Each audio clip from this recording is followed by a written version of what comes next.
বিশ্বনবীকে special surprise দেওয়ার জন্য আল্লাহ প্ল্যান করলেন। জিব্রাইল ডেকে বললেন, ও জিব্রাইল, আমার পেয়ারা নবীকে স্পেশাল সারপ্রাইজ দিব, কিন্তু এই সারপ্রাইজের গিফটটা তোমার হাত দিয়ে আমি দিতে চাই না, তুমি দিয়ে আসলে হবে না। আমার পেয়ারা নবীকে দুনিয়া থেকে টান দিয়ে আমার আরশের উপরে নিয়ে আসো। সাহিবুল মেরাজ, যেই নবীর মেরাজ হয়েছে আর কোন নবীর হয় নাই। এই মেরাজ করতে যে কত কাণ্ড, কত প্ল্যান প্রোগ্রাম আল্লাহর। টাইমের স্পিডকে আল্লাহ থামিয়ে দিলেন। মক্কা থেকে উঠিয়ে বিশ্বনবীকে এক মরুভূমিতে রাখা হলো রাতে। বললেন দোয়া করেন। দোয়া করে বিশ্বনবী বললেন, ভাই জিব্রাইল, এটা কোন জায়গা, কোথায় দোয়া করব? সাইয়েদনা জিব্রাইল বলেন, নবী, কিছুদিন পরে এই জায়গায় আপনি হিজরত করে আসবেন, এই জায়গার নাম ইয়াসরিব, মদিনা। দোয়া করলেন। আবার সেখান থেকে তুলে এক পাহাড়ে রাখা হলো, নবী দোয়া করেন। দোয়া করে নবী বললেন, এটা কোন পাহাড়? অন্ধকার, আমি তো কিছু চিনি না। সাইয়েদনা জিব্রাইল বললেন, নবী, এটা সাধারণ পাহাড় নয়, এই পাহাড়ের কথা আল্লাহ কোরআনে বলেছেন, এই পাহাড়ের কসম আল্লাহ কোরআনে খেয়েছেন। এই পাহাড়টা হলো আপনার ভাই মুসার পাহাড়, তুর পাহাড়। তুর পাহাড়ে তিনি দোয়া করলেন। কত কিছু করে বিশ্বনবীকে আল্লাহর আরশে নিয়ে যাওয়া হলো। সাহিবুল মেরাজ। বিশ্বনবী ছাড়া আর কোন নবীর কি এরকম মেরাজ হয়েছে? সবাই বলেন হয়েছে। বিশ্বনবী মেরাজে গেলেন, মেরাজ থেকে ফিরে আসলেন। বিশ্বনবী বর্ণনা করলেন, আমি বাইতুল মাকদাস দেখেছি মাঝরাতে, লক্ষাধিক নবীকে নিয়ে নামাজের ইমামতি করেছি, 7 আকাশ দেখেছি, আল্লাহর আরশ দেখেছি, আল্লাহর সাথে কথা বলেছি, আবার ফজরের আগেই মক্কায় ফিরে এসেছি। সবাইকে খাইছে মোহাম্মদের মাথার তার ছিঁড়ে গেছে। নাউজুবিল্লাহ পড়ে। আবু জাহেল, উতবা, সাইবা সবাই মিলে একটা সুযোগ পেল, বললো, এতদিন আমরা আবু বকররে বুঝাইতে পারি না, আজকে মোহাম্মদ যে কথা বলে এটা বললে আবু বকররে আমাদের দলে নিয়ে আসা যাবে। সবাই সাইয়েদনা আবু বকরের কাছে যায়, যে বলে, আবু বকর, জানো নাকি তোমার নবী নতুন কথা আমদানি করেছে? কি বলেছে আমার নবী? তোমার নবী বলে মাঝরাতে বাইতুল মাকদাস গিয়েছে। বাইতুল মাকদাসে তখন দ্রুতগামী ঘোড়া দিয়ে ছুটলেও যেতে লাগে 15 দিন। অ্যাবাউট টার্ন কাম ব্যাক, ফিরে আসতে আরো 15 দিন। মোট কয় দিন? 1 মাস। যেতে আসতে 1 মাস। তোমার নবী মাঝরাতে নাকি বাইতুল মুকাদ্দাসে ইমামতি করছে, 7 আকাশ ঘুরেছে, আল্লাহর আরশ দেখেছে, আল্লাহর সাথে কথা বলেছে, আবার ভোর হওয়ার আগে নাকি মক্কার জমিনে ফিরে এসেছে। আবু বকর বললেন, আসলেই কি আমার নবী এই কথা কইছে? সবাই এক বাক্যে বলে, হ্যাঁ, তোমার নবী মুহাম্মদ এই কথা বলেছে। আবু বকর দ্ব্যর্থহীন কণ্ঠে ঘোষণা করে দিলেন, আমার নবী যদি এই কথা বলে থাকে, আমার নবী সত্য বলেছে। সত্য বলেছে, তিনি কখনো মিথ্যা বলতে পারে? বিশ্বনবী খুশি হয়ে গেলেন। সাইয়েদনা আবু বকরের জন্য দোয়া করে দিলেন আর বললেন, আবু বকর, আনতা লাস্তা আবু বকর ফাকাত, আজকে থেকে তুমি শুধু আবু বকর নও, আজকে থেকে তুমি আবু বকর as-সিদ্দিক। সিদ্দিক, সত্য গ্রহণে, সত্য প্রকাশে, সত্য মানার ক্ষেত্রে আপোষহীন, কোনো আপোষ নাই। চিল্লায় কোন ঠিক কিনা? সে আল্লাহ বললেন, ওয়াযকুর ফিল কিতাবি ইব্রাহিম ইন্নাহু কানা সিদ্দিকান নাবিয়্যা।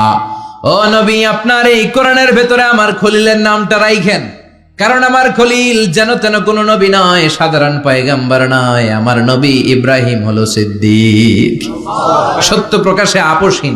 এজন্য আল্লাহ খুশি হয়ে ওনার একটা টাইটেল দিলেন, টাইটেলটা হলো খালিল। ওয়াত্তাখাযাল্লাহু ইব্রাহিমা, চিল্লায় বলেন, ওয়াত্তাখাযাল্লাহু ইব্রাহিমা, আমি ইব্রাহিমকে খলিল বানিয়েছি। খলিল মানে দোস্ত।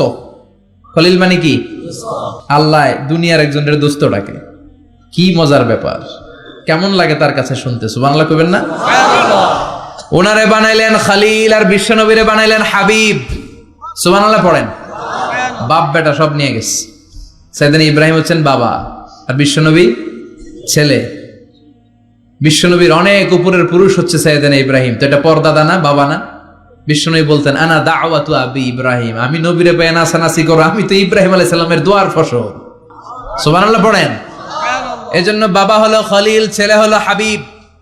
খলিল মানেও বন্ধু, হাবিব মানেও বন্ধু। খলিল মানে এমন বন্ধু যেই বন্ধু আল্লাহরে খুশি করার জন্য কাজ করে, আর হাবিব মানে এমন বন্ধু যারে খুশি করার জন্য আল্লাহ নিজে কাজ করে।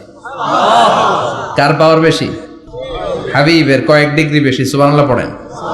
এরপর উনি হলেন সাহিবুস শাফা, শাফাতের মালিক। বিশ্বনবী ছাড়া কিয়ামতের ময়দানে কেউ আমাদের জন্য সুপারিশ করতে পারবে না। পাগল হয়ে যাব আমরা। সূর্যটা মাথার কাছে, ক্ষুধায় তৃষ্ণায় জিহ্বাটা কুকুরের মতো বের হয়ে ঝুলতে থাকবে, মাথার মগজগুলো গলে গলে নাকের ছিদ্র দিয়ে কানের ছিদ্র দিয়ে বেয়ে বেয়ে পড়তে থাকবে। বাবা ছেলের দেখলে দিবে দৌড়, বলবে চিনি না, ইয়া নাফসি আল্লাহ আমারে বাঁচাও, ঠিক কিনা? পীর সাহেব মুরিদ রে বলবে চিনি না, মুরিদ পীর সাহেব রে বলবে চিনি না, ভাই ভাই রে চিনবে না। সব নবী আর সব উম্মতের একটাই জিকির, ইয়া নাফসি ইয়া নাফসি। নবীও জিকির করে ইয়া নাফসি, উম্মতও জিকির করে। সবাই সাইয়েদনা আদম রে ধরবে, সাইয়েদনা আদম বলবে আমি পারবো না। নূহের কাছে যাও, সাইয়েদনা নূহ বলবে পারবো না। ইব্রাহিমের কাছে যাও, সাইয়েদনা ইব্রাহিম বলবে পারবো না। মুসা আলাইহিস সালামের কাছে যাও, মুসা আলাইহিস সালাম বলবেন পারবো না। ঈসা আলাইহিস সালামের কাছে যাও, সাইয়েদনা ঈসা আলাইহিস সালাম বলে এত জায়গায় ঘুরে লাভ নাই, জায়গা মতো যাও মিয়া, জায়গা মতো যাও। মাকামে মাহমুদে বিশ্বনবীকে সেজদায় পড়ে থাকতে দেখবা। ওই নবী ছাড়া আজকের এই ভয়ঙ্কর আমাদের সবার বিপদের দিন। এই বিপদের দিনে আল্লাহর সামনে দাঁড়িয়ে কথা বলার মতো সাহস আজকে কারো নাই। বিশ্বনবী কাঁদতে থাকবেন, সেজদায় পড়ে কাঁদবেন। সবার জিকির ইয়া নাফসি ইয়া নাফসি, বিশ্বনবীর জিকির ইয়া উম্মতি। কাঁদতে কাঁদতে নবী আমার বেহুশ, সবাই বিশ্বনবীর চারদিকে দাঁড়িয়ে থাকবে গোল হয়ে। আমার নবী মাকামে মাহমুদে সেজদায় পড়ে থাকবে।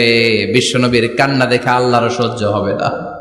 আল্লাহ বলবে না নবী ইরফা রাসাক, মাথা উঠান, আর সইতে পারি না। সাল তোতা, এবার চান, কি লাগবে আপনার সব দেব। ওয়াশফা তুশাফা, যার জন্য সুপারিশ করবেন তাকেই জান্নাত দিয়ে দেব। বিশ্বনবী বলেন লিকুল্লি নাবিয়িন দাওয়া মুস্তাজাবা, সব নবীর দুনিয়াতে একটা স্পেশাল দোয়া ছিল, এটাকে বলে দাওয়া মুস্তাজাবা। এই দোয়াটা করলেই কবুল করে নিয়েছে কে? আল্লাহ। সব নবীর ওই দোয়াটা দুনিয়াতেই করেছেন, শুধুমাত্র কেবলমাত্র বিশ্বনবী তার স্পেশাল দোয়াটা আজ পর্যন্ত এখন পর্যন্ত করে নাই। বিশ্বনবী বলেন ওয়া ইন্নী আখতাবিউ দাওয়াতি শাফাআতান লি উম্মতি ইয়াউমাল কিয়ামাহ, আমি আমার দোয়াটা, আমি আমার স্পেশাল সাপ্লিকেশনটা কিয়ামতের দিন কঠিন মুসিবতের কালে তোমরা যখন বিপদে পড়ে যাবা, আমার স্পেশাল দোয়াটা ওই দিন করে আমি তোমাদের সুপারিশ করে জান্নাতে পাঠায়া দেব। সাহিবুস শাফা, বিশ্বনবী ছাড়া কথা বলার মতো ক্ষমতা, স্পর্ধা, সাহস সেদিন কারো থাকবে না। চিৎকার করে বলেন ঠিক কিনা? আবার উনি সাহিবুল কাউসার, উনি কাউসারের মালিক। আল্লাহ ওনাকে কাউসার দিবেন। অন্য নবীদেরও দিছে না? কথা বলেন, কাউসার দিয়েছে। কি মজার পানি, আহলা মিনাল আসাল, মধুর চাইতেও মিষ্টি। সুইটার দেন হানি, মধুর চাইতেও মিষ্টি। আব্রাদু মিনাস সালজ, বরফের চাইতেও ঠান্ডা। আবিয়াদু মিনাল লাবান, দুধের চাইতেও সাদা। এক ঢোক যে পান করবে আজীবনের জন্য তৃষ্ণা চলে যাবে।